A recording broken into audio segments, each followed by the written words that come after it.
Assalamualaikum warahmatullahi wabarakatuh. Halo Sobat Rumah, kembali lagi di acara Curhat Rumah dari Rumah.com bersama saya Rani. Di episode hari ini kita akan ngobrolin tema yang seru, yaitu tentang seputar hukum jual beli properti yang aman agar bebas masalah. Bersama narasumber kita, Nia Sita Mahesa, SHMH, Mitra Advokat Justika dari Hukum Online. Nah, hari ini kita juga ada giveaway berupa konsultasi gratis dengan Justika untuk satu orang penanya terbaik.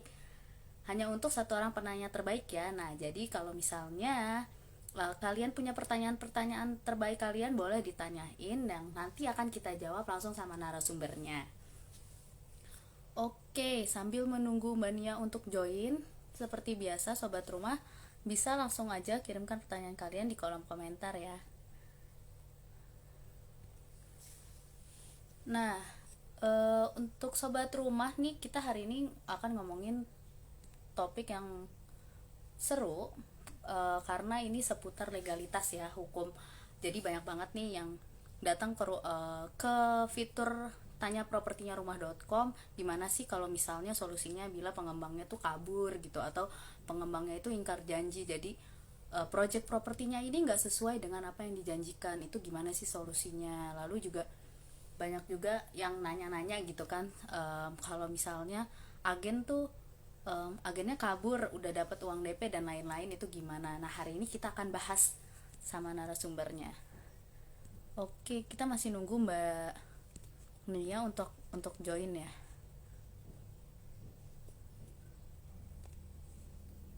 Oke. Oke, sepertinya Mbak Nia belum join. Jadi saya mau ngingetin lagi, kita ada giveaway berupa konsultasi gratis dengan Justika. Jadi kalian bisa konsultasi hukum gratis dari Justika. Syaratnya ini hanya untuk satu orang pemenang aja. Satu orang dengan pertanyaan terbaik. Oke. Em, Nah, Sobat Rumah, kalau misalnya nih kalian punya pertanyaan-pertanyaan seputar properti, kalian tuh bisa kunjungin aja rumah.com/tanya strip properti. Di situ kalian bisa tanya apapun yang nanti akan dijawab sama akan dijawab sama tim ahli rumah.com gitu. Oke, kita masih nunggu nih Mbak Nia untuk join. Nah, kalau misalnya nih Sobat Rumah udah ada pertanyaan-pertanyaan, boleh aja langsung kirimkan pertanyaan kalian. Nanti kita akan tanya langsung sama narasumbernya. Oke.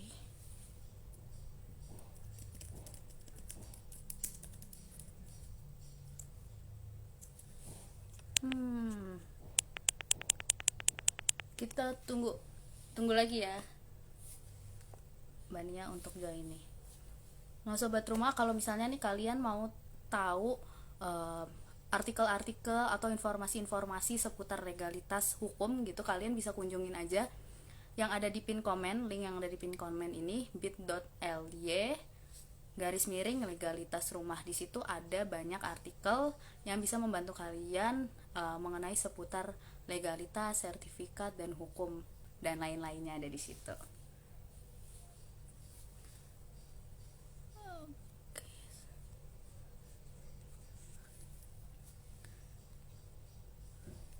Hmm,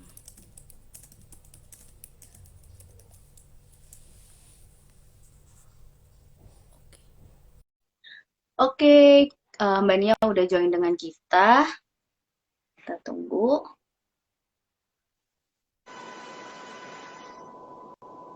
Halo Mbak Nia. Halo, sore Mbak Rani. Apa kabar? Baik, baik. Gimana kabarnya Mbak? Baik juga Mbak. Halo teman-teman semua. Terima kasih ya Mbak udah mau gabung nih ikut di Curhat Rumah jadi narasumber kita. Sama-sama Mbak. Senang Boleh Mbak, berbagi. boleh Mbak di perkenalan diri dulu nih untuk Sobat Rumah sama yang lagi nonton hari ini. Oke, halo Sobat Rumah. Nama saya Nia Sita Mahesa. Saya salah satu rekan advokat justika.com. yang ekspertisnya sebenarnya di real estate sih. Nah, jadi kebetulan banget ya rumah.com sore ini kita ngadain talk show atau apa nih, curhat rumah ya Mbak Rani ya caranya ya. Ya, benar. Teman sobat rumah bisa tanya-tanya mengenai seputar jual beli properti lah intinya. Oke, nah Mbak kita langsung aja nih Mbak mulai tanya jawabnya nih ya Mbak ya, mulai Heeh. acaranya. Oke. Biasanya saat melakukan jual beli properti, apa sih hal utama yang harus diperhatikan saat akan bertransaksi? Karena seringkali konsumen ini hanya menuruti saja, tapi sebenarnya kurang paham dengan seluk-beluk, bahkan juga dengan eh, hukum-hukum serta persiapan yang harus dilakukan oleh mereka. Oke, baik. Sebenarnya gini ya, sobat rumah, kalau kita mau investasi properti, ada dua aspek. Selain legal, itu ada bisnis secara komersil. Nah, dari bisnisnya itu misalnya, apakah tanah yang atau properti yang kita mau beli itu akan menjadi suatu investasi yang menguntungkan kelak, gitu, 5 atau 10 tahun mendatang, gitu, tergantung dari lokasi, kemudian dari developernya, lingkungan si properti itu berada gitu kan. Karena fluktuasi harga tanah itu akan sangat menentukan nanti ke depannya investasi sobat rumah itu menguntungkan atau tidak, atau wilayah-wilayah tertentu yang mungkin sering di-share ya di rumah.com, wilayah-wilayah mana aja sih yang uh, menguntungkan lah dari segi investasi properti, itu dari segi bisnis atau komersil. Nah, kalau dari segi legalitas, tentunya sebagai orang hukum, yang harus dicek pertama adalah siapa sih developernya, kredibel atau enggak sih, kemudian proyeknya udah ada di mana aja. Tapi kan kadang-kadang kita nggak mungkin tertarik dengan developer kecil juga gitu ya. Kalau yang punya nama sih pasti nggak diragukan lah gitu kan. Tapi kalau developer kecil bagaimana? Ya kalau developer kecil pertama ya harus dilihat tanahnya itu alas haknya bagaimana, apakah dia dimiliki oleh PT si developer tersebut atau mungkin masih perorangan, karena kan sekarang ini lagi marak townhouse kecil ya, yang klaster kecil yang cuma 10 unit kayak gitu-gitu. Nah, itu kita mesti sebagai konsumen mesti agak bawel sedikit gitu kan nih, biar kita juga nggak tertipu nantinya gitu. Nah, kemudian seputar perizinan gitu. Kalau misalnya dari yang mau dibeli adalah rumah susun atau apartemen, ada baiknya ditanya dulu alas haknya itu apa sih di bawah apartemen itu. Apakah hak guna bangunan, kalau PT developernya itu adalah hak guna bangunan. Tapi kalau misalnya perorangan, masih ada ya beberapa yang kecil gitu ya skalanya, dia masih ada atas nama orang gitu kan ya, perorangan maksud saya, individual. Nah, terus kemudian apa hak guna bangunan atau hak pakai atau hak pengelolaan gitu. Nah, bedanya apa? Kalau hak sama-sama semuanya tanah negara sebenarnya, dan harus diperpanjang in certain years gitu ya, tergantung dengan dari hak izin yang diberikan oleh kantor pertanahan setempat. Cuma setidak-tidaknya kalau yang Haguna, kalau mungkin di pameran-pameran properti suka ngomong HGB murni gitu ya. Nah, itu berarti alas haknya adalah hak guna bangunan. Kalau dia ngomong HPL atau hak pakai, itu berarti masih tanah negara yang bekerja sama dengan si developer untuk certain years juga. Nah, nanti apabila perjanjiannya sudah berakhir, maka si developer atau pasti udah jadi milik penghuni ya, sudah berubah, maka dia akan uh, renewal agreement-nya, perjanjian kerjasama pengelolaan tanah tersebut dengan si pemilik tanah, si instansi pemerintah tersebut. Karena kan HPL itu kan punya negara gitu, tergantung QQ-nya BUMN mana atau kementerian mana, seperti itu. Oke, nah kalau misalnya developer ya sama aja gitu ya, PT atau PT atau individual gitu. Nah, perizinan kalau rumah susun harus SIPPT, atau sekarang juga disebutnya IPPT, izin penggunaan peruntukan tanah. Kalau misalnya perumahan, itu dia tanya dulu IMB-nya, izin mendirikan bangunan. Paling enggak dua dua izin tersebut deh yang bisa jadi threshold atau jadi patokan kita untuk beli properti atau investasi properti. Seperti itu, Mbak. Oke. Nah, tapi kalau untuk rumah second gimana nih, Mbak? Kadang kan ada juga nih rumah second, tapi mereka kayaknya mau nanya sertifikat atau mau nanya apa. Kadang kan kalau rumah second kan agen-agennya ada yang suka Hmm, nakal-nakal juga ya kan. Mungkin betul. ini bisa. Baik. Nah, kalau agent properti juga kan sebenarnya saat ini ada asosiasi yang menaunginya ya, namanya Asosiasi Real Estate Broker Indonesia atau AREBI. Nah, mungkin kadang-kadang kan sebagai konsumen kita kurang paham ya, apakah si agent tersebut bernaung di dalam asosiasi itu atau enggak sih gitu. Cuma uh, terlepas dari itu semua, misalnya kita udah naksir nih ada secondary property gitu ya, yang harus dilakukan pertama adalah lakukan cek bersih kalau sertifikat ya, kalau sudah sertifikat gitu ya. Jadi sertifikat si owner atau penjual atau pemilik bisa proses itu ke BPN dengan bantuan uh, notaris atau mungkin dia sendiri juga bisa langsung ke kantor pertanahan setempat untuk cek bersih. Nah, di situ akan terlihat bahwa apakah si tanah tersebut itu memiliki benar ini sertifikatnya seperti itu dan tidak ada sengketa dengan pihak ketiga, intinya itu. Baru setelah sure, silahkan lanjutkan ke proses selanjutnya, misalnya pembayaran DP, terus tahapan pembayaran, kalau misalnya mau KPR, ya kayak gitu-gitu ya silahkan diproses. Oke, jadi sebenarnya pastikan dulu surat-suratnya itu udah bersih gitu ya, Mbak. Udah nggak ada Mm-mm. sengketa dan lain gitu ya. Mm-mm. Oke, nah, Mbak, pertanyaan selanjutnya nih. Seringkali kan kadang kalau developer itu membangun proyek itu berbeda dari yang dijanjikan nih. Ada beberapa kasus kayak gini.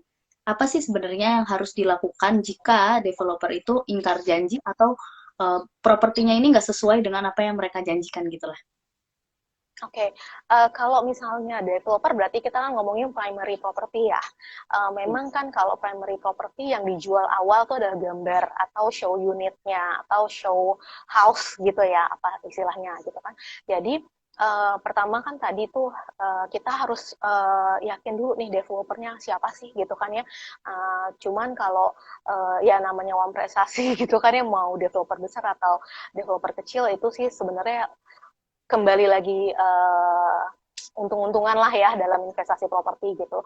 Nah dalam hal demikian berarti kan kita harus cek dulu tuh kita waktu itu udah tanda tangan PPJB belum. Biasanya kalau baru primary property kita hanya tanda tangan surat pemesanan atau booking form dan PPJB.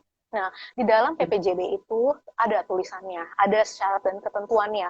Apabila si developer mangkrak pembangunannya. Di situ sebenarnya ada Menteri Perumahan ya PUPR sebenarnya sudah mewajibkan dalam PPJB ada satu klausul yang menyebutkan ada keterlambatan apabila terjadi keterlambatan pembangunan maka si developer harus melakukan ganti rugi ke konsumen gitu. Nah itu harus ada dicantum di PPJB kita, PPJB sobat rumah maksud saya.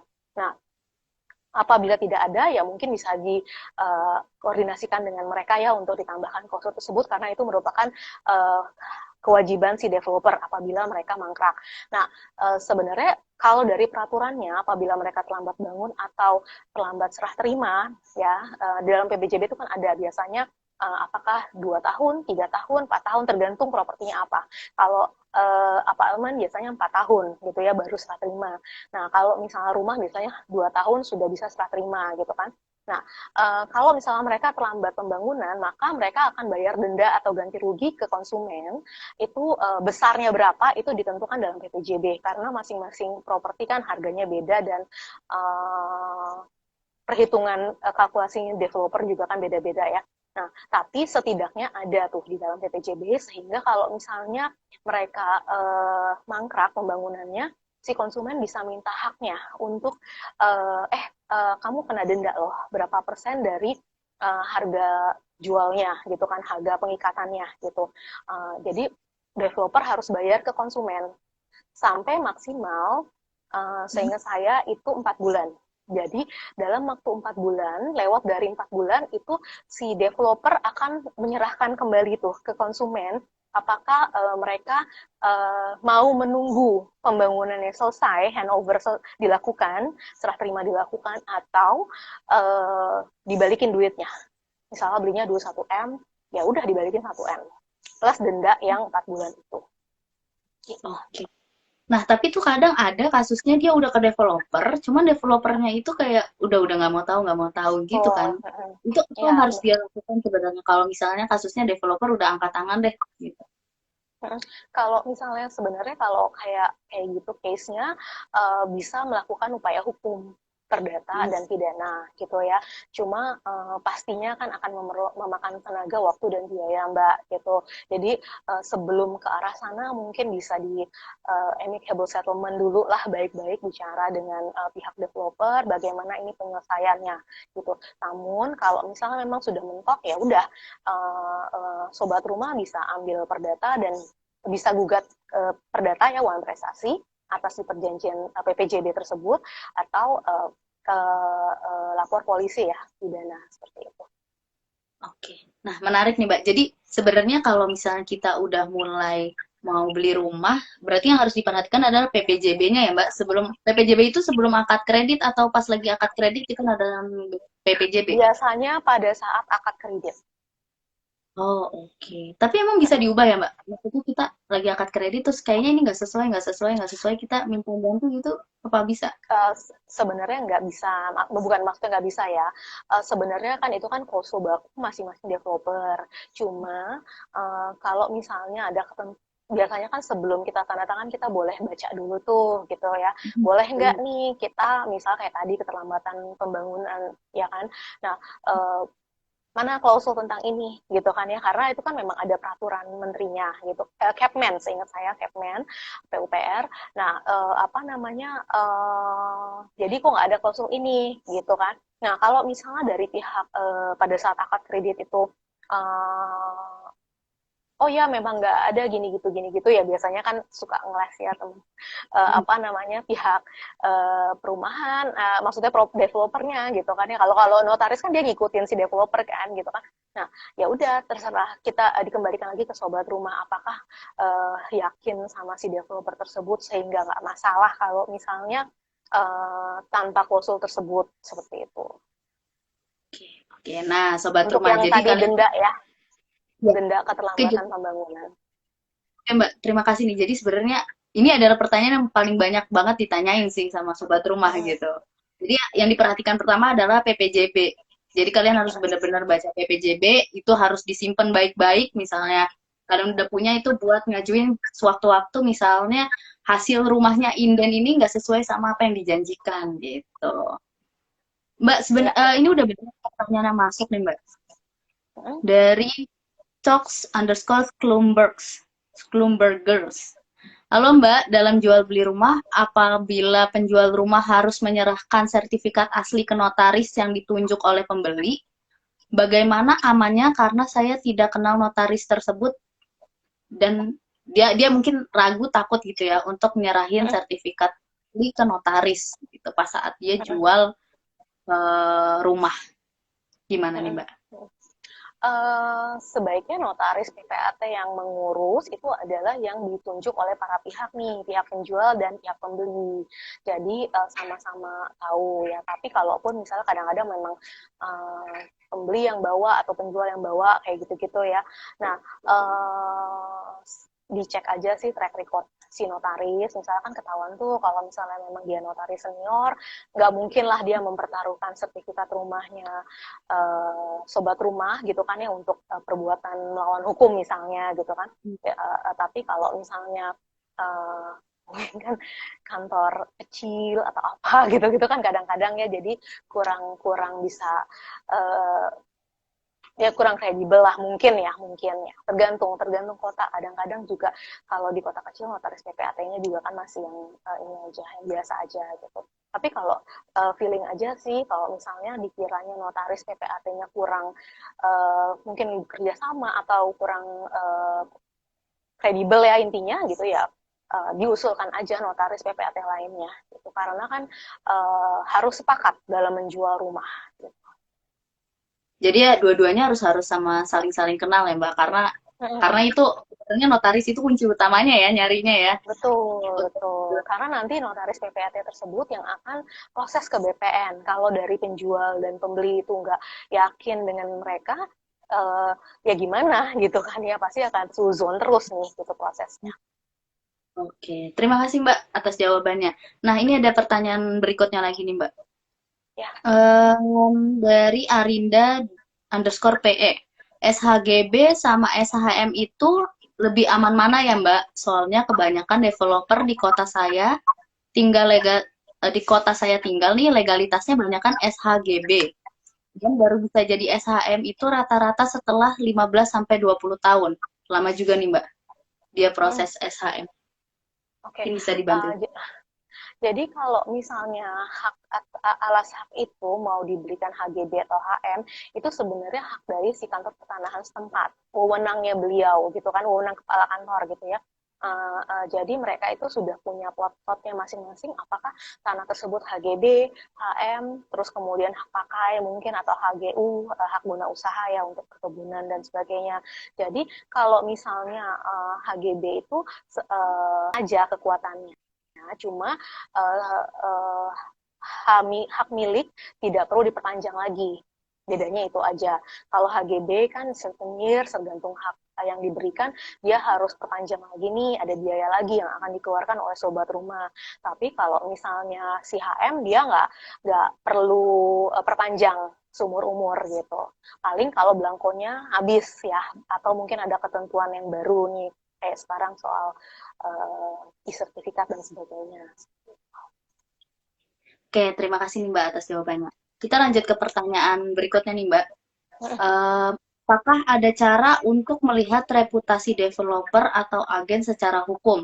Tujuannya sih supaya nggak terkena yang namanya properti bodong ya Mbak. Karena sekarang lagi marak nih properti bodong, baik dari perorangan maupun juga dari perusahaan gitu. Ya sebenarnya sih dilihat dari track record projectnya udah banyak di mana nih. Misalnya kan kalau grup-grup besar tuh kan mereka udah tersebar di seluruh Indonesia ya, atau mungkin bahkan ada yang di luar negeri juga gitu. Nah, terus kemudian dengan begitu, dengan mereka sudah tersebar di seluruh wilayah gitu ya, uh, otomatis kan sudah mendapatkan kepercayaan dari konsumen di daerah-daerah tersebut seperti itu. Jadi ya mungkin kita bisa lihat dari situ, dari project-project ya mereka, dan bagaimana mereka setelah handover itu tetap maintain si lingkungan project. Kadang-kadang kan kalau ada yang mereka tuh udah dilepas begitu aja ya gitu kan ya, untuk pengelolaan lingkungannya gitu kan, sehingga nggak inilah nggak rapi lah atau berantakan kayak kayak gitu. Nah kalau misalnya dia developer bagus, biasanya after serah terima pun mereka masih memperhatikan pengelolaan lingkungannya nih gitu. Jadi ya salah satu faktornya itu. Karena kan kita Oke. tinggal di situ kan nggak mungkin cuma sebentar ya, bisa puluhan tahun. Oke, nah ini kayaknya sesuai nih Mbak. Ada pertanyaan juga nih dari Mas Ucok. Apakah ada kriteria untuk memilih developer yang terpercaya? Nah, tadi Mbak udah sempat sampaikan, cuman mungkin Mbak ada kriteria lain yang mungkin sobat rumah bisa jadi pertimbangan di saat dia beli rumah. Mungkin salah satunya kalau grup besar dia itu akan eh, TBK, apa namanya, kepemilikannya akan go public maksud saya gitu. Jadi dengan go public itu kan sebenarnya ownership-nya itu sudah mendapatkan kepercayaan ya dari masyarakat gitu kan, sehingga mau nggak mau kan mereka si developer ini juga akan bertanggung jawab, maksudnya punya tanggung jawab dan totalitas lebih ya, karena mereka bertanggung jawab kepada their shareholders.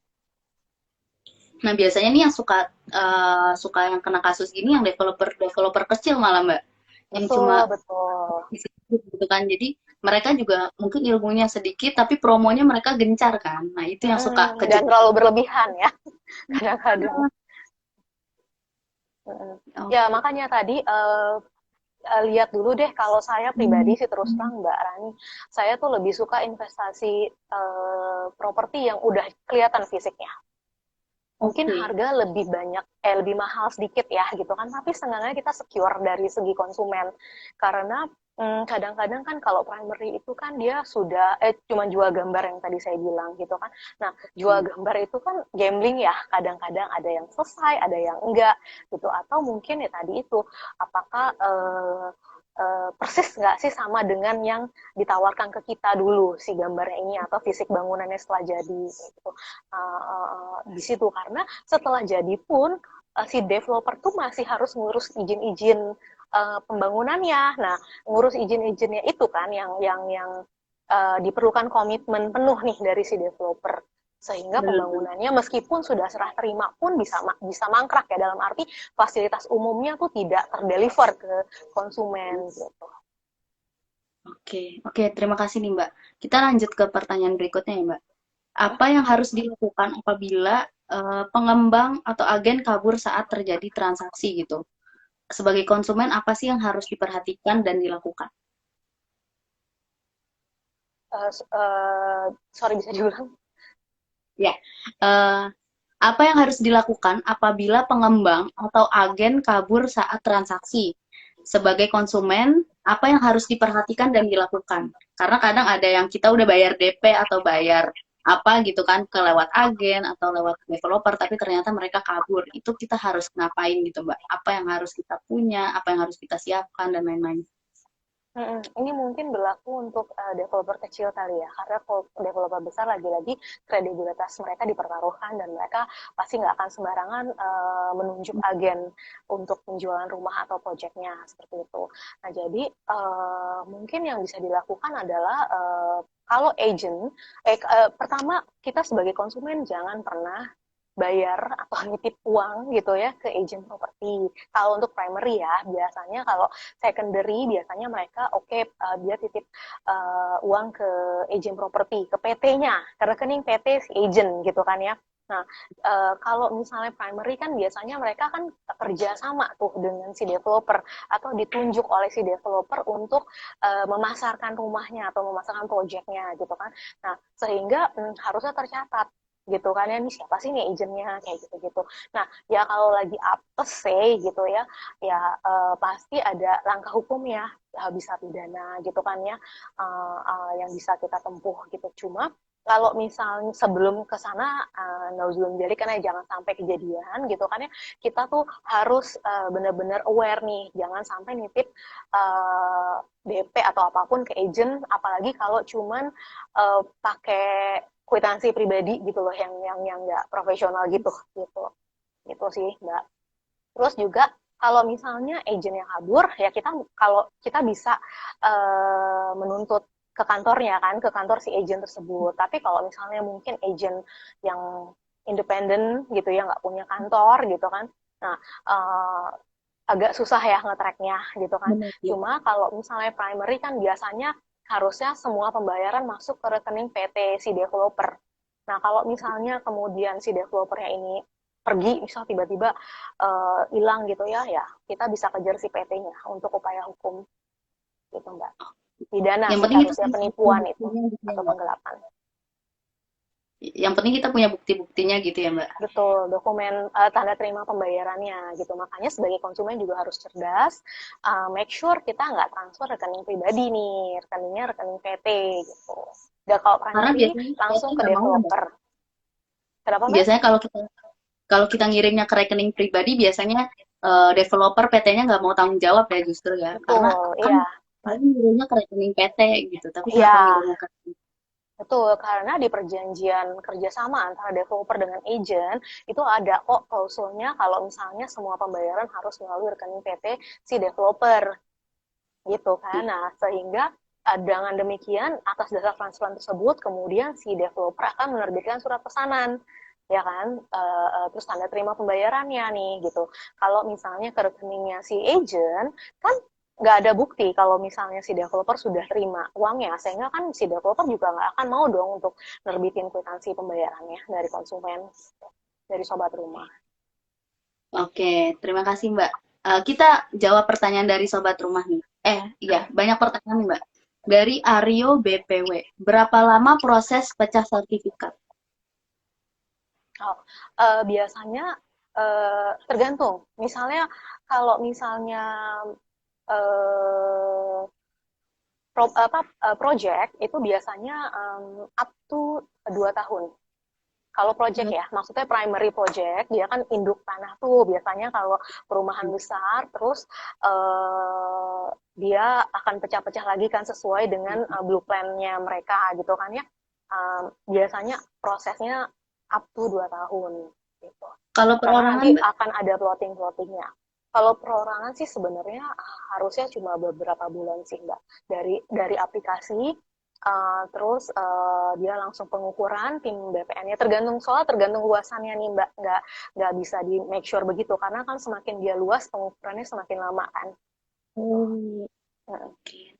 Oke, terjawab nih ya pertanyaannya. Kita lanjut nih, Mbak. Dari outstanding, klausal untuk penyelesaian konstruksi bisa dimasukkan ke PPJB. Bagaimana dengan klausul pecah surat? Apakah bisa kita minta deadline juga ke developer? Oh, pecah surat atau sertifikat. Iya, karena kan eh ada perjanjian pecah surat kan berapa lama gitu ya. Seingat saya di PPJB tuh nggak ada. Cuma kalau biasanya konsumen ketika kita melakukan PPJB, mereka akan tanya gitu kan. Makanya umumnya kalau misalnya kalau dia rumah, pembangunannya tuh biasanya umumnya 2 tahun. Si legal akan menjanjikan demikian ke konsumen gitu. Tapi kalau eh, 2 tahun setelah setelah terima ya gitu kan ya setelah rumahnya jadi. Nah terus kemudian kalau kalau si rumah susun juga gitu atau apartemen gitu kan karena rumah susun malah lebih ribet lagi karena mereka harus urus tata title dan sebagainya.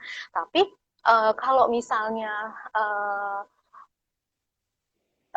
di dalam PPJB itu nggak umum untuk ditulis klausul tentang pecah sertifikat kapan deadline-nya gitu kan. Uh, tapi yang menguntungkan adalah ketika PPJB belum ketika sertifikat belum dipecah, si developer itu kan punya kewajiban atas PBB Oke. gitu gitu kan kalau dia belum cepet-cepet balik nama nih ke atas nama sobat rumah gitu kan. Nah, sehingga dia berkewajiban untuk bayar PBB-nya gitu kan. Nah, terus udah gitu kalau misalnya harus disimpan itu kan resiko ya asli sertifikatnya itu kan resiko gitu ya, resiko kehilangan atau kebakaran. Nah, jadi kebanyakan untuk developer itu dia pasti akan cepet-cepet serah terima terus kemudian pecah sertifikat seperti itu. Oke, Cuma ya oke. mungkin di beberapa kasus mungkin ya ada juga yang sertifikat induknya dijaminkan oleh developer untuk pembangunannya gitu kan ya. Nah sehingga itulah yang mungkin sobat rumah tuh oh iya ya ini telat karena dia memang belum lunasi nih ke pihak bank seperti itu. Nah itu bisa juga. Cuman kalau dalam hal demikian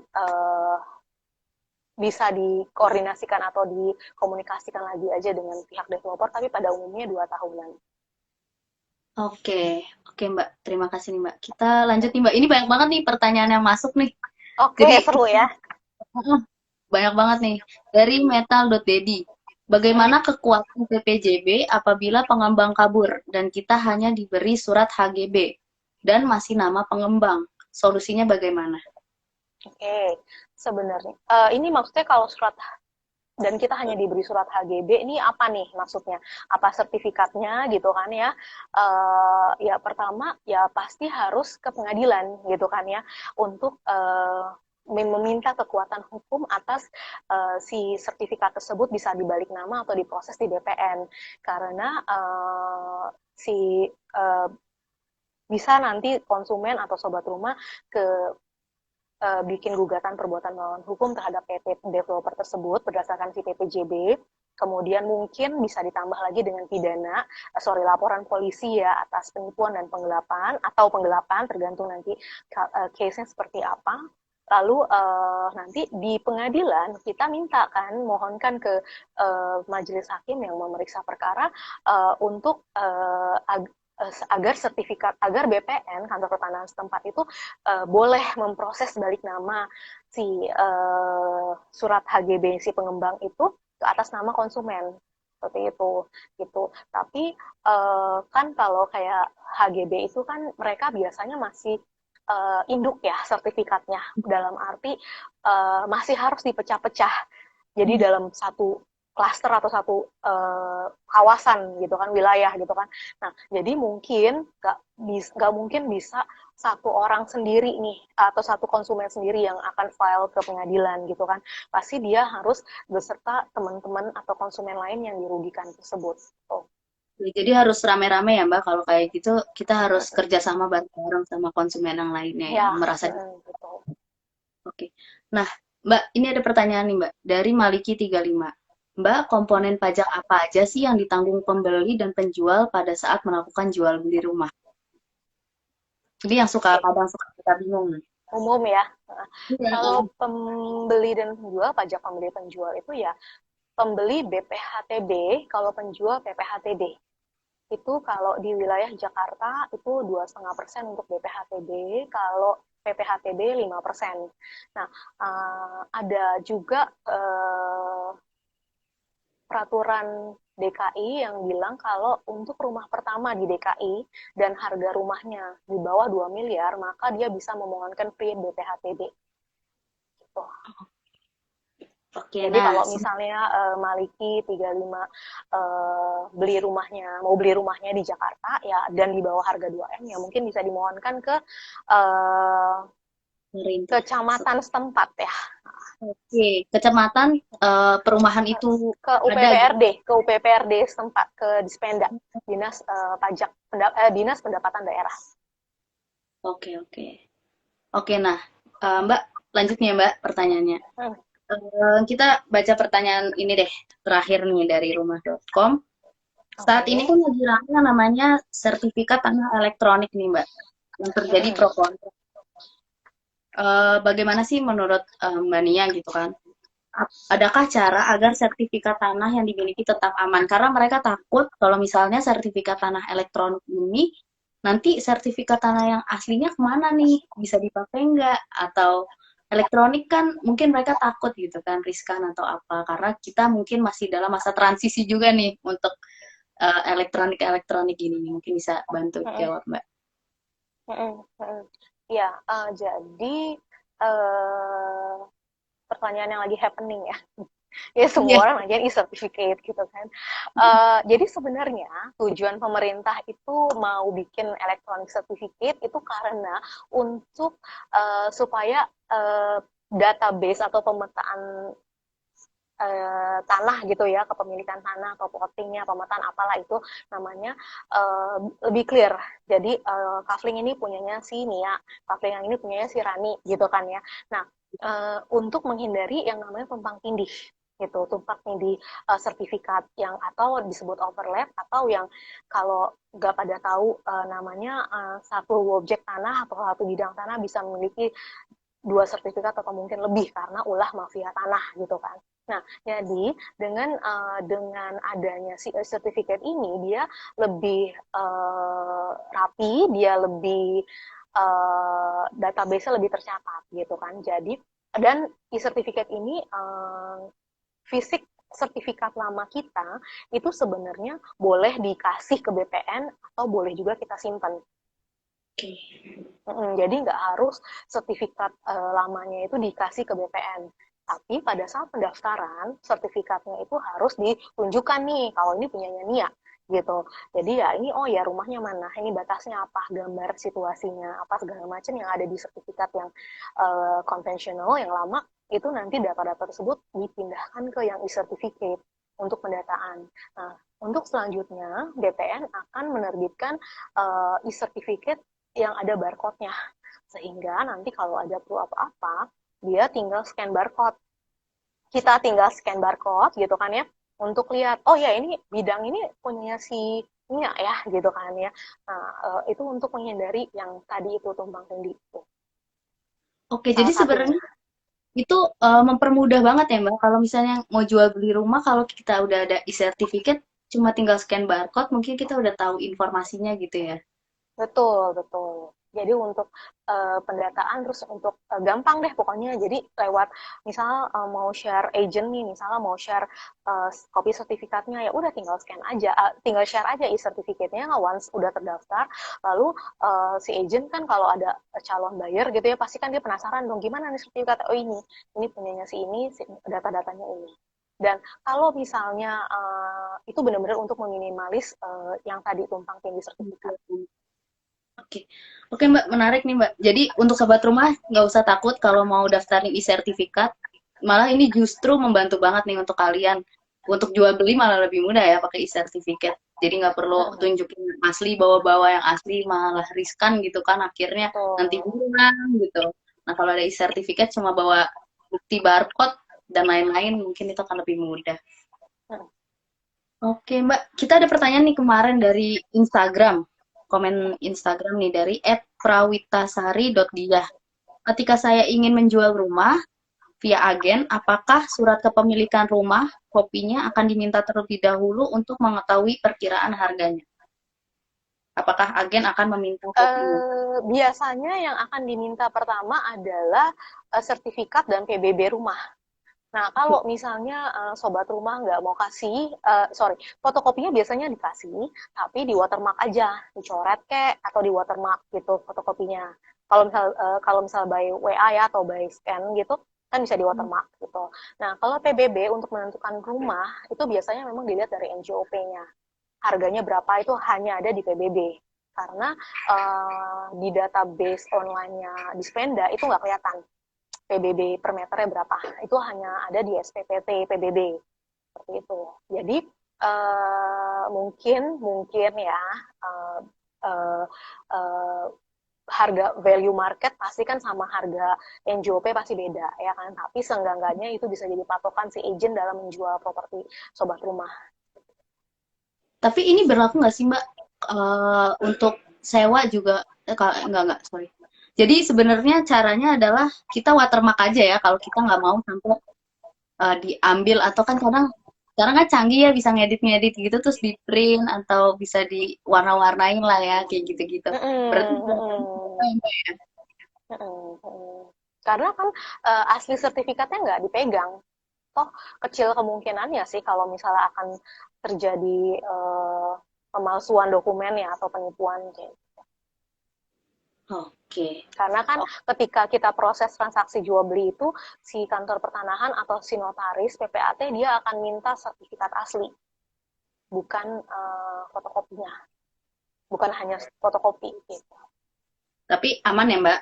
Sesuai yang tadi kita bilang kalau misalnya Harusnya aman, nggak usah semua lembar, mungkin beberapa lembar yang perlu aja, karena biasanya mereka cuma mau tahu yang halaman kedua atau ketiga ya tergantung sertifikatnya, itu untuk luas tanahnya berapa, terus kepemilikannya siapa, terus misalnya kalau dia HGB atau hak pakai ya, bukan hak milik kan dia ada years periodnya kan, masa berlaku tanahnya gitu kan, apakah dia harus diperpanjang atau enggak, kapan misalnya untuk HGB dan yang lainnya.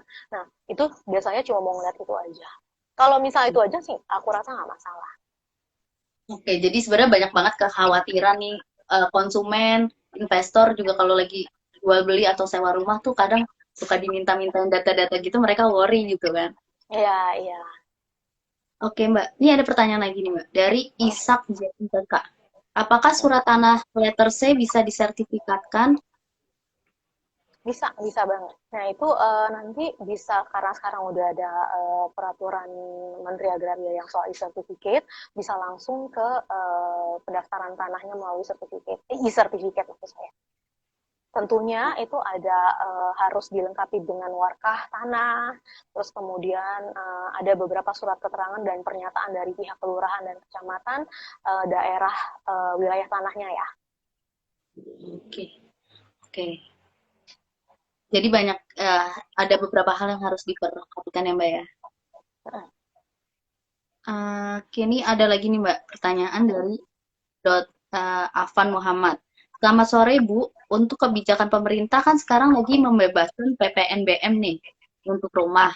Dampak konkretnya seperti apa sih? Misalnya sekarang saya sedang dalam proses mencicil DP ke developer. Apakah itu udah berlaku? Mungkin dia pas PPNBM dia udah nyicil tuh 3 bulan atau 5 bulan sebelumnya gitu. Apakah itu dia bisa ngeklaim lagi nih kayaknya lagi turun, apakah bisa diklaim gitu-gitu mungkin ya. Sepengetahuan saya, kalau cicil DP itu kan pasti 12 bulan, kebanyakan ya 12 bulan maksimal gitu.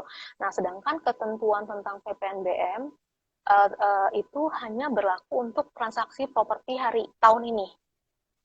Jadi kalau misalnya DP-nya belum selesai, berarti kan AJB-nya atau kreditnya gitu ya, pengikatan kreditnya kan baru tahun depan nunggu DP-nya selesai. Sehingga itu nggak bisa masuk tuh ketentuan. Berarti harus AJB-nya di tahun ini gitu ya, di tahun yang berlaku 6 bulan itu ya. Betul. Oh, oke oke, menarik nih. Mas, selanjutnya nih Mbak, dari Overlay Woon. Mau tanya Mbak, jika ibu mewariskan sebuah rumah kepada anaknya, apakah mesti dibayarkan BPHTB-nya dan apakah kena PPh? Serta berapa lama proses penerbitan sertifikatnya kalau melalui notaris? Mm. Jadi kalau ada warisan itu timbulnya pajak waris. Nah, Hmm. kemudian harus turun waris, harus proses turun waris dari nama almarhumah ibu ke anak-anaknya. Anaknya ada 5, berarti lima-limanya gitu. Sesuai dengan surat keterangan kelurahan dari rumah ibu lah ya gitu kan. Nah, kemudian baru nanti proses ke BPN untuk turun waris. Untuk BPHTB, bukan BPHTB ya, tapi pajak waris namanya gitu. Dia ada rumusnya tergantung harganya berapa. Nah, itu mungkin nanti bisa dikonsultasikan lebih detail ke notaris PPAT setempat untuk turun waris. Nah, baru ketika nanti mungkin mau dijual, baru itu timbul tuh ada yang namanya BPHTB, PPHTB. Gitu. Dan jangan lupa masukin rumah warisan tersebut ke laporan SPT Sobat Rumah. Biar nanti ketika jual belinya itu sudah terdaftar dan nanti di perpajakannya nggak ada masalah. Oke, oke. Nah, berarti itu termasuk dalam komponen SPT ya, Mbak ya? Kalau ada Hmm, pesan, penjualan, dan lain-lain itu harus dilaporkan. Jangan lupa ya, sebentar lagi kita harus lapor pajak, udah mau iya. berakhir nih. Jadi kalau tahun lalu mungkin atau tahun lalu ya, karena kan pelaporan tahun lalu ada mungkin dapat warisan gitu kan. Ya udah langsung cepet-cepet lapor juga nih kalau saya dapat warisan sekian. Mbak, nih saya ada pertanyaan nih, Mbak. Mm, Kalau kita, ini kemarin kan isunya tentang UU Cipta Kerja nih, Mbak. Tentang ya, WNA bisa di rumah di Indonesia. Ini mm, sebenarnya WNA bisa di rumah nggak sih di Indonesia? mm. Sebenarnya kan kalau dari dulu memang bisa ya, tapi kan kebanyakan orang cari celah lewat nomini atau PMA, dia bikin PMA gitu kan. Nah, kalau sekarang jadi lebih dimudahkan lagi dengan adanya Undang-Undang Cipta Kerja, ada Perpresnya sudah terbit gitu kan per Februari kemarin. Jadi WNA langsung boleh beli gitu. Nah, paling dan juga bahkan kalau misalnya kita mau sobat rumah mau menikah dengan asing, asal ada perjanjian pisah hartanya, maka si si WNA tersebut dia bisa berhak untuk mendapatkan harta warisan dari si pasangannya yang WNI tersebut. Gitu. Oh, oke. Jadi Tapi ada syarat, uh, boleh lanjutin syaratnya dulu aja, Mbak. paling syaratnya paling dokumen-dokumen keimigrasian ya kalau misalnya kayak kitas kayak gitu-gitu kan kalau misalnya memang dia punya izin tinggal gitu. Tapi kalau harga rumah, maksudnya rumahnya dia kalau kalau beberapa itu kan lalu kayak saya pernah dengar tuh itu cuma hanya bisa rumah susun ya, rumah vertikal gitu kayak apartemen gitu untuk WNA. Enggak, Tapi rumah dia nggak juga bisa. boleh. Rumah Oh, sebenarnya boleh dari dulu, cuman status tanahnya itu turun jadi hak pakai. Jadi oh, misalnya nih sebelumnya HM atau HGB itu kan hanya boleh WNI atau PT. PT itu kan PT oke. bisa lokal bisa PMA ya. Nah tapi kalau WNA yang beli boleh nggak? Boleh turun statusnya jadi hak pakai. Nah itu tinggal urus ke BPN gitu kan. Nah once nanti WNA terus mau dijual ke WNI lagi ya dinaikin lagi aja sesuai dengan yang semula tuh HM atau HGB. Oke, jadi Begitu juga sekarang, kalau yang cipta kerja sekarang juga malah lebih memudahkan kan, tapi sama peraturannya eh, hak pakai gitu. Kalau misalnya dia apartemen, dia punya strata title atau SHM SRS ya. Kalau bahasa marketing biasanya title kan. Dilihat dulu dari alas hak bawahnya si apartemen tersebut, kawasan tersebut. Kalau dia HPL, hak pakai, dia boleh punya. Meskipun di atasnya di bangunannya itu hak sertifikatnya namanya sertifikat hak milik satuan rumah susun.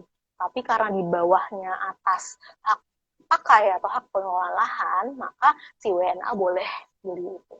Tapi kalau dia bukan HGB, kalau dia HGB itu eh, sebenarnya dulu ada peraturannya yang boleh turun dari SHM SRS ke SHP SRS. Cuma saya belum, terus terang saya pribadi belum nemuin konkret dokumennya apakah ada tuh yang namanya sertifikat hak pakai satuan rumah susun. Seperti itu. oke, makasih banget nih Mbak atas jawabannya nih. Kita waktunya Ya, sebenarnya tinggal sama-sama. bentar lagi nih Mbak. Cuman ini Hmm, pertanyaan terakhir kalian nih Mbak. Dari hmm, outstanding. Jadi hmm. sebelum surat AJB, sebetulnya pembeli rumah belum berkewajiban bayar PBB, BPHTB, PPN, dan IPL. Kalau BPHTB pada saat AJB itu sudah harus dibayar. Oh, Karena notaris itu akan balik nama, proses balik nama sobat rumah gitu kan ya. Dari nama si developer ke atas nama sobat rumah. Nah, dia harus bayar PPHTB, harus ada validasi BPHTB-nya gitu. Tapi kalau PBB, apalagi PPN ya, BPHTB dan PPN maksud saya, itu karena komponen pajak yang pada saat transaksi jual beli. Tapi kalau misalnya PBB dan IPL biasanya setelah serah terima rumah, setelah terima unit gitu, baru ditagihkan oleh si developer ke konsumen, ke sobat rumah. oke, oke. Terima kasih Mbak. Nih boleh nih Mbak. Untuk terakhir, mungkin ada trik-trik untuk sobat rumah yang bisa disampaikan agar dia tuh jual dalam proses jual beli rumah itu aman gitu, bebas masalah. Apa sih yang harus dilakukan? Tips dari Mbak Nia nih untuk sobat rumah. um, Kalau dari orang hukum pasti ngecek dulu legalitasnya ya kan. Tadi kalau secondary ya harus cek sertifikatnya, cek bersih lah at least gitu kan ya. Minta aja ke penjualnya untuk pergi sebentar ke kantor tanah untuk cek gitu kan, untuk cek bersih stempel dari BPN. Nah kalau misalnya primary ya berarti ya dilihat dulu credibility si developer gitu.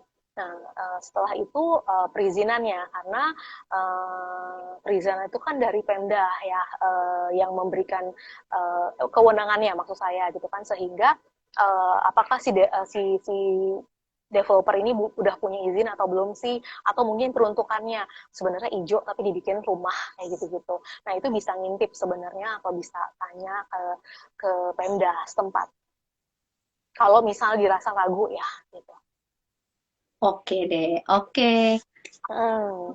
Sobat rumah, terima kasih banyak nih atas waktunya Mbak. Mbak Nia juga terima kasih banyak atas waktunya nih. Sama-sama Mbak Rani. Eh, Episode kali ini nih rame nih Mbak, banyak banget yang nanya-nanya. Oke. Mungkin Senang banget. agak susah juga ya karena hukum ini kan ilmunya setengah-setengah ya, orang-orang susah gitu untuk mendapatkan informasinya gitu. Nanti di akhir acara kita akan DM nih untuk pemenang giveaway dari Justika untuk satu penanya terbaik. Jadi nanti akan kita DM dari rumah.com ke kalian nah gitu. Sorry, DM-nya nanti dari Justika. Kita akan langsung kasih giveaway-nya. Oke, Mbak Nia, terima kasih banyak ya Mbak Nia atas Terima waktunya. kasih sobat rumah, dan kalau ada permasalahan hukum lagi-lagi saya rekan advokat Justika, bisa di uh, Google ya justika.com, terus kemudian kalau ada konsultasi, kalau ada permasalahan seputar properti misalnya bisa langsung kontak saya, konsultasi dengan saya. Terima kasih Oke. waktunya, Sobat Rumah. Seru banget. Mudah-mudahan saya punya kesempatan share lagi ya dengan Sobat Rumah. Makasih ya, rumah.com, Mbak Rani, dan semuanya. Oke, oke Sobat Rumah, terima kasih sudah menonton Curhat Rumah pada episode kali ini bersama Mbak Nia. Semoga apa yang kita sampaikan ini bisa membantu kalian dan bisa menjadi solusi atas permasalahannya yang tadi itu sempat ditanyain gitu. Untuk pertanyaan yang belum terjawab, kalian bisa kunjungi rumah.com/tanya strip properti. Di situ kalian bisa tanya apapun seputar properti yang nanti akan dijawab oleh tim ahli rumah.com. Oke, sampai bertemu di episode berikutnya. Assalamualaikum warahmatullahi wabarakatuh. Dadah. Dan Mania, terima Dah, kasih. dah. Thank you, Mbak. Sama.